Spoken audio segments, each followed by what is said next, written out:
Hero or a villain, depending on the situation. Both descriptions can be applied to police officers who pull the triggers of their weapons. This year, they have done so more than 1,000 times, and not always it has been regarded as protection of citizens from unlawful behavior.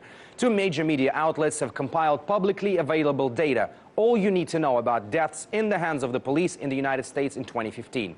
Now, this year-long study by the Washington Post suggests that the death toll stands at 965 people. 564 of them were armed with a gun, 281 were armed with a different weapon, and 90 were unarmed. The Post also says that officers fatally shot at least 243 people with mental health problems, 75 of whom were suicidal, and 168 had a history of mental illness.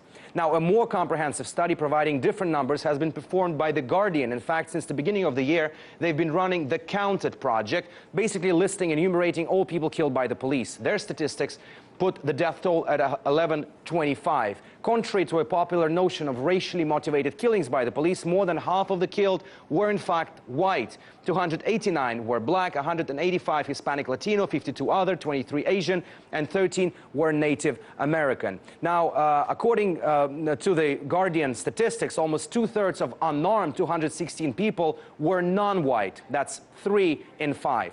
The Guardian also goes specific on the most deadly and the most safe states in the country in terms of police killings. Now, the leader of the death chart is California with 207 killings. Texas follows with 108. And in the states like North Dakota, Vermont, and Rhode Island, the police killed only one person apiece in 2015.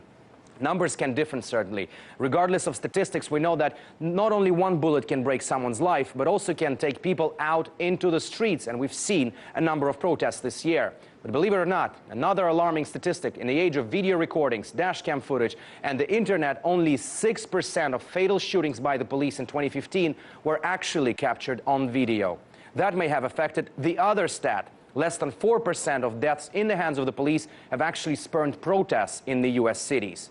Both these numbers suggest that despite a technological shift which may have altered how Americans perceive officers' use of deadly force, and despite comprehensive statistics which came into fruition after the Ferguson uprising, we still know very little. Alexey Yaroshevsky, RT, reporting from Washington, D.C.